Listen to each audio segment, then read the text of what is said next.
अस्सलाम वालेकुम दोस्तों, क्या हाल चाल है। मैं हूं सडी खान और आप देख रहे हो बेटर स्टोरी। और आप यह भी देख रहे हो कि ये बड़ी बड़ी मूछें वाला बंदा, आपको जानते हो ना इसको। बात आया 27 फरवरी 2019 को। ये भाई साहब पाकिस्तान को मारने आ रहा था और देखो यहाँ पर इसकी कैसे खातिरदारी की गई है। ये देखिए। अच्छा, 27 फरवरी 2019 को ये भाई साहब, मैं यहाँ पर आपको मैप में दिखाता हूँ। यहाँ से जम्मू एंड कश्मीर से ये प्रवास बढ़ता है और पाकिस्तान की तरफ इसका रुख होता है। जम्मू एंड कश्मीर जो कि पाकिस्तान इंडिया के कब्जे में है, और यहाँ पर ये आज़ाद कश्मीर है, और आगे ये गिलगित बल्तिस्तान है और लद्दाख आता है इसके बाद।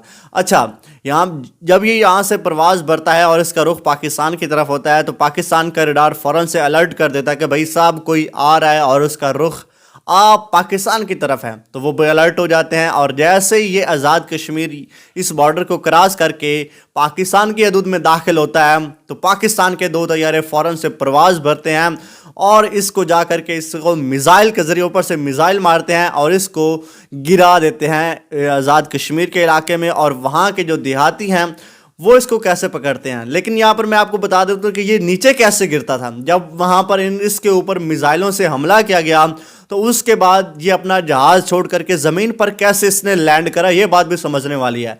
तो यहाँ पर मैं आपको बताता हूँ, ये सीट इजेक्शन इसको कहते हैं। इसके ज़रिए कोई भी पायलट अपने जहाज़ को छोड़ करके नीचे ज़मीन पर लैंड कर सकता है। सीट इजेक्शन यहाँ पर आप मुख्तलिफ पिक्चर्स में देख रहे हो, यहाँ पर आप देख सकते हो, यहाँ पर देख सकते हो। और सीट इजेक्शन काम कैसे करता है, ये अक्सर लड़ाका तैयारे में ये सीट इजेक्शन का ऑप्शन होता है। और जैसे ही पायलट अपने तैयारे को छोड़ता है, वो सीट इजेक्शन का बटन दबाता है, तो सीट इजेक्शन एक रॉकेट की तरह, ये यहाँ पर आप देख सकते हैं, ये देखो, एक रॉकेट की तरह ऊपर से उसका जो कैबन है वो तोड़ करके उसको ऊपर लेकर के निकल जाते हैं। जहाज़ नीचे रह जाता है और पायलट बहुत ऊपर निकल जाता है।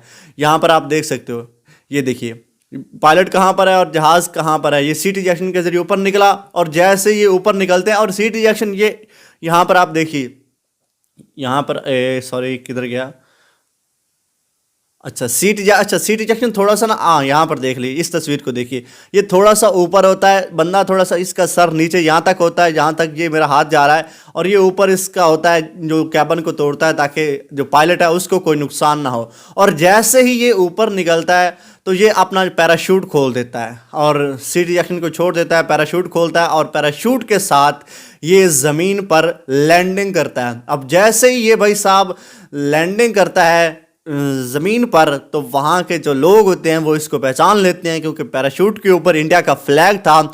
और उसके बाद भाई साहब वो उसको पकड़ लेते हैं। ये पहले तो उनको देख करके हवाई फायरिंग करता है कि भाई मैं इनको डरा लूँगा, लेकिन इसको नहीं पता था कि भाई ये पाकिस्तानी है और ये तो छोड़ते भी नहीं हैं। और वो उसके बाद ये एक तालाब में कूद जाता है और तालाब से ये कुछ कागजात शायद होते हैं वो उसको दबाने की कोशिश करते हैं, लेकिन पाकिस्तानी अवाम इसको पकड़ लेती है और इसकी अच्छे से दुर्गत बनाती है, इसको चाय पिलाते हैं।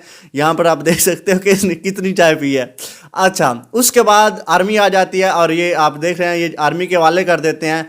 आर्मी 3 दिन तक इसको पाकिस्तान में रखते हैं और 3 दिन बाद इमरान खान की उस वक्त हुकूमत थी, ये इसको रिटर्न कर देते हैं अमन का पैगाम देने के लिए।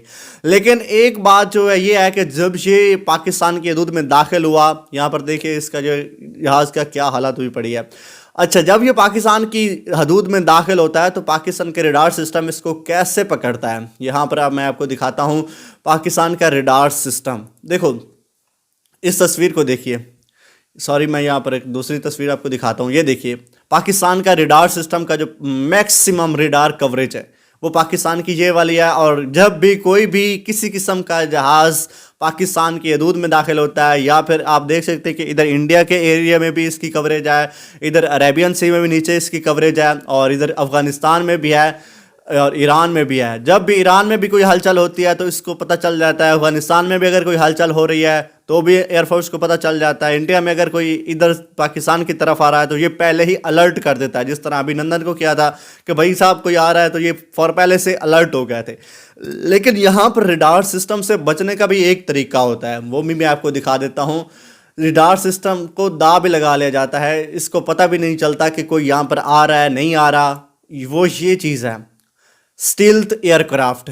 इस पर स्टील्थ एयरक्राफ्ट, इसके जो ऊपर ये जो इसको कवर किया जाता है, इसके ऊपर ये जो लगी हुई होती है ना इसकी कवरेज, ये क्या करती है कि जब रेडार बीम छोड़ रहा होता है ना, बीम में छोड़ता है, तो ये उन बीम्स को बहुत ही मतलब कि रिटर्न नहीं करता, बढ़िया नहीं दिखाता। तो उस वजह से जब रेडार की इस पर बीम में पड़ती है ना, तो ये इसकी शेप कुछ इस तरह से होती है कि जब यहाँ से सीधा टकराती है ना, इस तरह यहाँ से, और ये इसकी शेप जब वो बीम टकराती है तो बीम आगे की तरफ निकल जाती हैं, वापस नहीं मुड़ती।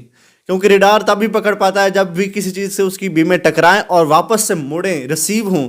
लेकिन यहाँ पर इसकी शेप कुछ ऐसी है, और ऊपर से इसका जो डिज़ाइन है, इसके ऊपर जो मटेरियल लगा होता है वो ऐसा है कि वो बीमों को वापस जाने ही नहीं देता। मतलब तकरीबन 50 से 70% उन बीमों को वापस नहीं जाने देता, सिर्फ 30% बीमें वापस जाती हैं।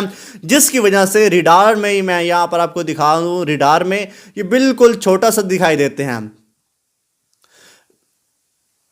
यहाँ पर आप देखिए, ये देखिए रेडार में यहाँ पर बिल्कुल एक छोटा सा नुक्ता सा दिखाई देता है, क्योंकि ये स्टिल्थ होता है, इसके ऊपर जो कवरेज होती है वो बीमों को वापस मोड़ती नहीं है। तकरीबन 50 से 80% जो बीमें होती हैं उनको रोक लेता है वहीं पर, और इस वजह से रेडार में बिल्कुल एक छोटा सा नुक्ता लगता है। और रेडार के जो बैठे होते हैं, जज करने बैठे होते हैं, उनको लगता है कि भाई बहुत ही छोटी चीज़ है, इसको मतलब कोई कौवा होगा, इस तरह की कोई चीज़ होगी। तो ये उसको छोटा दिखाने के लिए, अपने जहाज़ को छोटा दिखाने के लिए ये स्टिल्थ होते हैं, इसलिए ये इनका ज़्यादा यूज़ किया जाता है अगर रेडार से बचना होता है। लेकिन यहाँ पर एक और भी प्रॉब्लम है कि अगर आपका अपना कोई जहाज़ है और वो स्टिल्थ है, अच्छा अपना जहाज़ है और वो स्टिल्थ है, और जब तुम उसको उड़ाओगे तो वो तो दिखाई नहीं देगा कि भाई हमारा जो जहाज़ उड़ा था वो कहाँ जा रहा है, इस वक्त कहाँ पहुँचा है। तो उसके लिए, उस सिचुएशन में क्या किया जाता है, उसके लिए ये है लूनर बर्ग लेंस। ये क्या करता है, ये जब अपना कोई जहाज़ होता है वो स्टिल्थ होता है, तो उसको रेडार में लाने के लिए उस पर ये वाला लूनर बर्ग लेंस लगा दिया जाता है। ये क्या करता है कि जब भी उस पर कोई बीमें पड़ती हैं तो ये उन बीम्स को बहुत बड़ा दिखाता है, क्योंकि वो जो जहाज़ होता है वो स्टिल्थ होता है। वैसे तो उस पर जो बीमें पड़ रही हैं दूसरा रेडार की, वो तो उसको बहुत छोटा दिखाई देता है, मतलब वापस मोड़ता ही नहीं है। तो ये कुछ इस तरह से अपने गिर्द वेव्स बिखेरता रहता है, जिसकी वजह से ये वो छोटी सी चीज़ को भी अगर आप ड्रोन के ऊपर भी लगा देना तो ये रेडार में इस तरह से वापस से बीम में रिफ्लेक्ट करता है कि जैसे लगता है कि भाई बहुत बड़ा जहाज़ आ रहा है। तो स्टिल्थ जहाज़ों के ऊपर ये लूनर बर्ग लेंस लगा दिए जाते हैं ताकि वो थोड़ा सा बड़ा दिखाई दें और रेडार में दिखाई दें और हम उसको देख पाएंगे। तो इस वीडियो में मैंने आपको अभिनंदन के केस को लेकर के और भी कि हमारा रेडार सिस्टम कैसे काम करता है, स्टिल्थ बॉम्बर के बारे में बताया, और उसके बाद बहुत सारी चीज़ों के बारे में बताया। आपकी मालूमात में इजाफा हुआ होगा, आपको कुछ इस मामले के बारे में समझ आई होगी। अगर आई है तो भाई वीडियो को लाइक करो, क्योंकि अब जो स्टोरीज़ है ना वो बहुत सुना लीजिए हैं। अब कुछ अच्छी वो चीज़ बताई जानी चाहिए जिसकी ज़रूरत है। तो लाइक करो, सब्सक्राइब करो, मिलते हैं किसी और वीडियो में। ओके, अल्लाह हाफिज़।